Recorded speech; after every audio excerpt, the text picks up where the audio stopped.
आपका बहुत बहुत स्वागत है आकाश जीएस रिसर्च सेंटर में। आज के एपिसोड में क्लास 12th बिहार बोर्ड की इंग्लिश बुक रेनबो का जो पोएट्रिक सेक्शन है उसमें एक चैप्टर है, पोएम है द सोल्जर, जो कि रूपर्ट ब्रूक के द्वारा लिखी गई है। उसका एक्सप्लेनेशंस करेंगे और ये एक्सप्लेनेशन हिंदी में होगा दोस्तों। जैसा कि आप देख रहे हैं, explanation in Hindi, the soldier by Rupert Brooke. इस पोएम को एक्सप्लेन करेंगे। सबसे पहले हम कवि का परिचय जानेंगे। इससे पहले मैंने एक वीडियो अपलोड किया है जो कि Macavity the mystery cat by T S. Eliot, उसका एक्सप्लेनेशन मैंने किया है। अगर आप वो वीडियो देखना चाहते हैं तो आप जाएं और आकाश जीएस रिसर्च सेंटर जो है गूगल पर सर्च करें और उसको यूट्यूब पर सर्च करें और वीडियो वहां पर जाकर के देख सकते हैं। चलिए शुरू करते हैं आज के इस एपिसोड को। दोस्तों, अगर आप किसी भी कम्पिटिटिव एग्ज़ाम की तैयारी कर रहे हैं तो आप मेरे चैनल को सब्सक्राइब कर सकते हैं। साथ में बीपीएससी पीजीटी इंग्लिश की तैयारी कर रहे हैं तो यह वीडियो आपके लिए बहुत ही कारगर है, बहुत ही बेनिफिट होगा इस वीडियो को देखने के बाद। और जो भी 12th के स्टूडेंट हैं जो इंग्लिश 100 मार्क्स की तैयारी कर रहे हैं उनके लिए भी बहुत महत्वपूर्ण है। चलिए सबसे पहले हम रूपर्ट ब्रूक का जो है इंट्रोडक्शन वो जान लें। सबसे पहले मैं बता दूं कि रूपर्ट ब्रूक का जन्म जो है 1887 में और मृत्यु 1915 में हुआ था। और उनका जन्म जो है एक अच्छे पढ़े लिखे परिवार में हुआ था। आपको पता होगा कि उनका जन्म जो है एक अच्छे पढ़े लिखे परिवार में हुआ था। उनके पिताजी रग्बी स्कूल में एक व्यवस्थापक थे, जहां रूपर्ट को किंग्स कॉलेज कैम्ब्रिज जाने से पहले शिक्षित किया गया था। जैसे आप जानते हैं कि his father was a house master at Rugby school. उनके पिता जो है रग्बी स्कूल में एक व्यवस्थापक थे, वहाँ पर थे। और जन्म जो है 1887 ईस्वी में और 1915 ईस्वी में जो है रूपर्ट ब्रूक का मृत्यु हुआ था। जन्म 1887 और मृत्यु 1915 में हुआ था। वो एक अच्छे पढ़े लिखे परिवार में जन्म हुआ था उनका। और उनके पिताजी जो है वो एक रग्बी स्कूल में जो है एक व्यवस्थापक थे, जहाँ पर वो कैम्ब्रिज जाने से पहले, किंग्स कॉलेज जाने से पहले वहाँ पर ही जो है किंग्स कॉलेज कैम्ब्रिज जाने से पहले वहाँ पर उनका शिक्षा उनको मिला। W.B. Yeats, famous poet, described him as the handsomest young man in England. प्रसिद्ध कवि W.B. येट्स जो हैं उन्हें इंग्लैंड के सबसे सुंदर युवक बताते हैं। जो प्रसिद्ध कवि है विलियम बटलर येट्स, W.B. येट्स, जो उन्हें जो है इंग्लैंड के सबसे सुंदर युवक बताते हैं। He assumed a symbolic role. उन्होंने एक प्रतीकात्मक भूमिका ग्रहण की है, that eventually turn into a myth of a young and beautiful fallen warrior, जो अंततः एक युवा और सुंदर हारे हुए योद्धा की काल्पनिक कहानी में बदल जाते हैं। He died of septicaemia on April 23, 1915 of the island of Lemnos in Aegean on his way to a battle at Gallipoli. उनकी मृत्यु लेमनोस द्वीप से दूर एजियन में गैपीबली की लड़ाई के लिए जाते समय रास्ते में सेप्टिसेमिया की बीमारी से 23 अप्रैल 1915 को हो गई। मैं आपको बता दूं कि रूपर्ट ब्रूक खुद एक सोल्जर थे और जो है युद्ध करने वक्त ही उनकी मृत्यु होती है 23 अप्रैल 1915 को।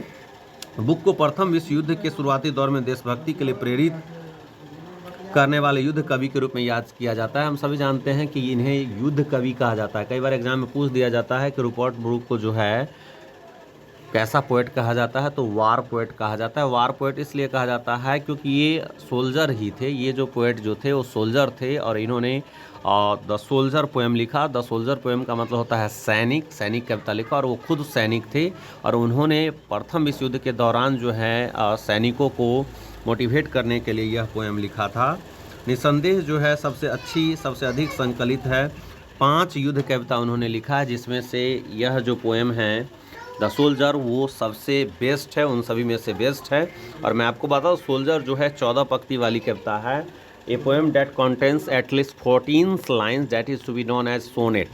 ऐसा कविता जो 14 लाइन को रखता है, 14 पंक्ति वाले कविता को हम सोनेट बोलते हैं। और सोनेट जो है 2 पार्ट में बटा होता है, एक ऑक्टेव होता है और एक सेस्टेट होता है। ऑक्टेव का मतलब होता है जिसके अंदर में 8 लाइन्स होते हैं। A poem that the first line of the sonnet, the first 8 lines of a sonnet that is to be known as octave, and the second 6 lines of the sonnet that is to be known as sestet.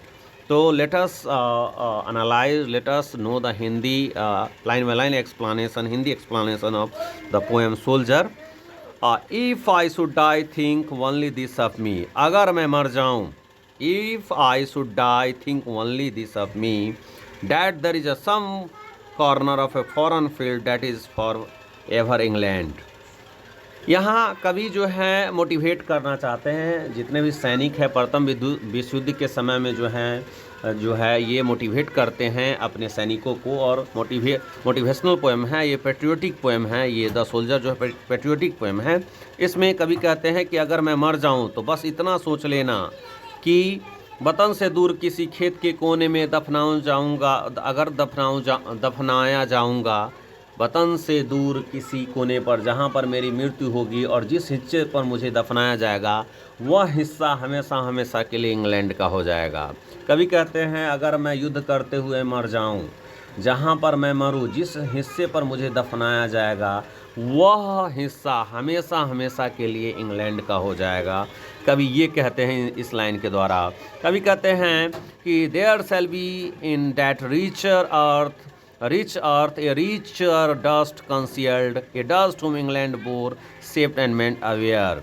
वो ज़मीं भी मेरे कुर्बानी के बदले England की हो जाएगी। कभी कहते हैं जिस ज़मीन पर कभी मरेंगे, जिस ज़मीन के हिस्से पर युद्ध करने वक्त मर जाएंगे, वह ज़मीन का टुकड़ा वो हमेशा हमेशा के लिए इंग्लैंड का हो जाएगा, हमेशा हमेशा के लिए इंग्लैंड का हो जाएगा। उस शानदार ज़मीन पे ये उम्दा खाक दफनाया जाएगा, वही खाक जिसे इंग्लैंड ने जन्म दिया है, वही शरीर जिसे इंग्लैंड ने जन्म दिया है, राह दिखाया है, उसे जागरूक बनाया है।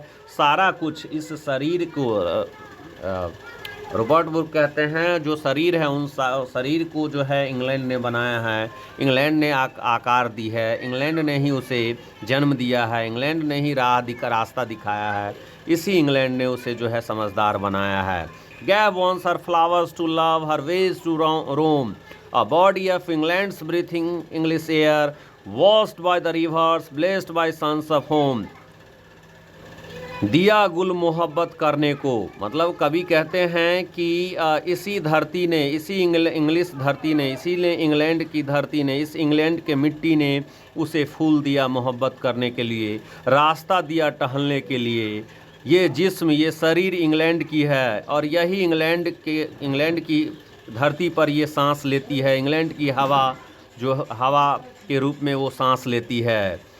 और वो सारी चीज़ें जो एक मनुष्य को सरवाइव करने के लिए ज़रूरी है, वो सारी चीज़ें इस इंग्लैंड ने दिया है ना।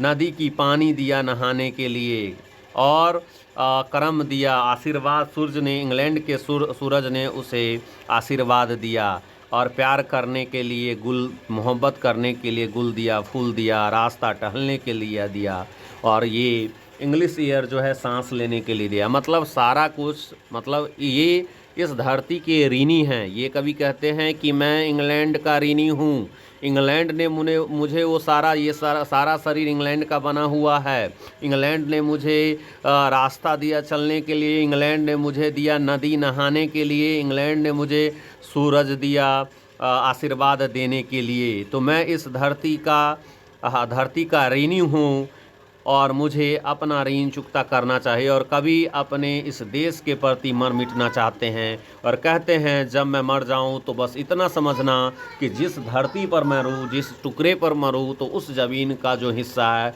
वो हमेशा हमेशा के लिए इंग्लैंड का हो जाएगा। जहां पर मेरी कुर्बानी होगी वह जगह हमेशा हमेशा के लिए इंग्लैंड का हो जाएगा। कवि ये कहते हैं, and think this heart all evil said away, a pulse in the eternal mind no less, gives somewhere back the thoughts by England given। जरा सोचो कि ये दिल है कितना साफ गंगा सा, सदा रहेगी सोच में हलचल नहीं होगी कम, कहीं ना कहीं याद दिला ही देती इंग्लैंड की भूली बिसरी बातें। यह जो है कहीं ना कहीं ये सारी बातें हमें याद दिला देती है कि इंग्लैंड ने मुझे क्या क्या दिया है। कहने का मतलब यह एक शानदार जो देशभक्ति कविता है, ये देशभक्ति कविता है। उस समय में प्रथम विश्व युद्ध चल रहा था, उस समय में इंग्लैंड के योद्धा थे, जो सैनिक थे, उन्हें वो मोटिवेट करने के लिए कविता लिखी थे। और वो जानते हैं कि रूपर्ट ब्रूक खुद एक कवि हैं और ये बहुत देशभक्ति की भावना कूट कूट कर भरी हुई है। उस देश की मिट्टी के वो कर्जदार हैं, ऋणी हैं और उस ऋण को चुकता करने के लिए अपनी जान जो है निछावर करना चाहते हैं अपने मिट्टी पर, अपने भूमि पर अपने देश के लिए मर मिटना चाहते हैं। और वो कहते हैं अगर मैं मर जाऊं तो बस इतना समझना कि विदेशी ज़मीन का हिस्सा जहां पर वो मरेंगे वो हमेशा हमेशा के लिए ब्रिटेन का हो गया। कभी कहते हैं कि इस देश ने मुझे सारा कुछ दिया है, वो सारा कुछ दिया है जो मुझे ज़िंदा रहने के लिए चाहिए थी। इस देश ने हमारे शरीर को बनाया, इस देश ने हमें हवा दी, मिट्टी दी, रास्ता दी चलने के लिए। इस देश ने मुझे वो सारा चीज़ दिया जो मुझे ज़िंदा रहने के लिए चाहिए। तो मैं इस देश का ऋणी हूँ, मुझे इस देश के ऋण को चुकता करना है। और वो चुकता जो अपने देश के लिए लड़ करके करना चाहते हैं, मर मिट करके करना चाहते हैं, अपने देश के लिए अपने जीवन को कुर्बान करना चाहते हैं, अपने खून अपना बलि देना चाहते हैं, अपना सेक्रीफाइस करना चाहते हैं, ताकि वो देश के लिए जो है मर मिट जाएं, देश के शांति के लिए, उन्नति के लिए और देश के संप्रभुता के लिए वो मरना चाहते हैं। कभी कहते हैं कि उन्हें वो सारी बातें याद आ जाती है जो पीछे जो है इंग्लैंड से रिलेटेड है, वो भूली बिसरी बातें भी याद आ जाती है। Her sights and sounds dreams happy as her day and laughter learnt of friends and gentleness in hearts at peace under at an English haven.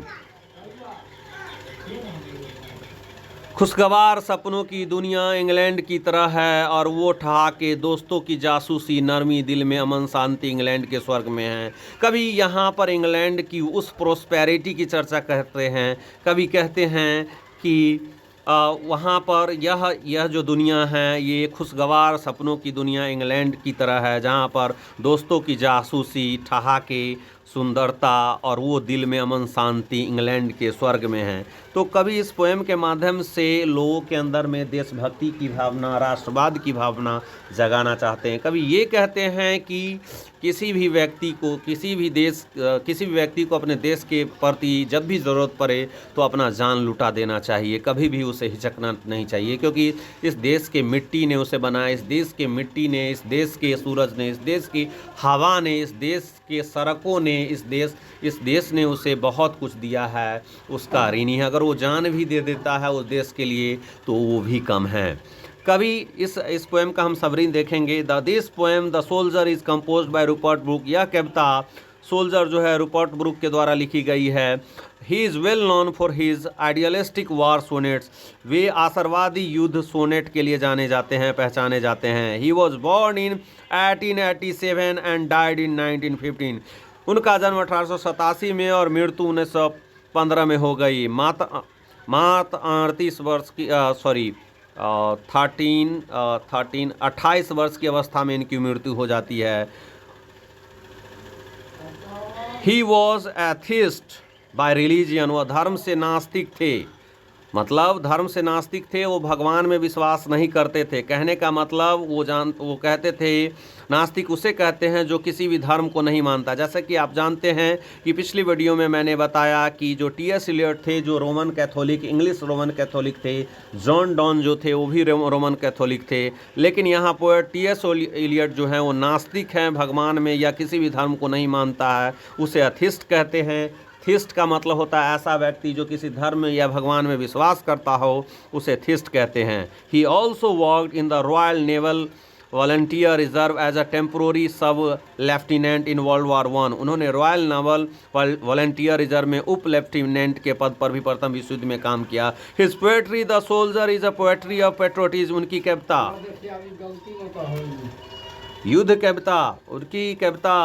युद्ध कविता देशभक्ति की कविता है। Which Rupert Brooke wrote in the world war first for English soldiers.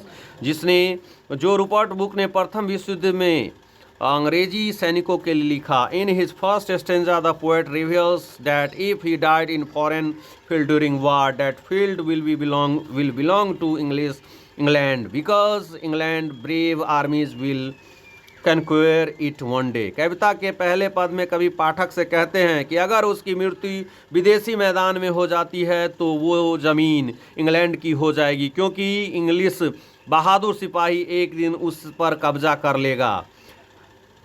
In the second stanza of the poem, the poet tried to outline the remembrance of motherland in warfield. कविता के दूसरे पद में कवि ने युद्ध के मैदान में मातृभूमि की याद को रेखांकित करने की कोशिश की है. He expresses his gratefulness to his country for everything he got there.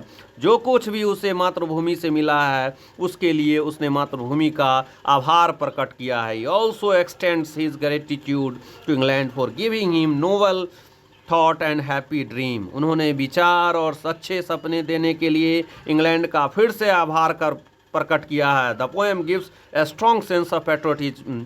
कविता देशभक्ति की एक मजबूत झलक दिखलाती है और किसी भी देश के प्रेमी, किसी भी देश के व्यक्ति को जो है अपने देश के लिए मर मिटने के लिए तैयार करती है. यह एक शानदार कविता, बहुत ही सुंदर कीर्ति जो कि रूपर्ट ब्रूक के द्वारा लिखी गई है, जिसका हमने लाइन बाय लाइन एक्सप्लेनेशन किया, समरी दिया. तो ये वीडियो आपको कैसा लगा ज़रूर कमेंट करेंगे, लाइक करेंगे और शेयर करेंगे इस वीडियो को ज़्यादा से ज़्यादा अपने दोस्त के बीचों में. धन्यवाद दोस्तों, फिर मिलते हैं अगेन. इस पोएम को एक बार पढ़ते हैं. If I should die think only this of me that there is a some corner of a foreign field that is for ever England, there shall be in that rich earth a richer dust concealed, a dust whom England bore, shaped and made aware, give once her flowers to love, her ways to roam, a body of England's breathing English air, washed by the rivers, blessed by sons of home, and think this heart all evil said away.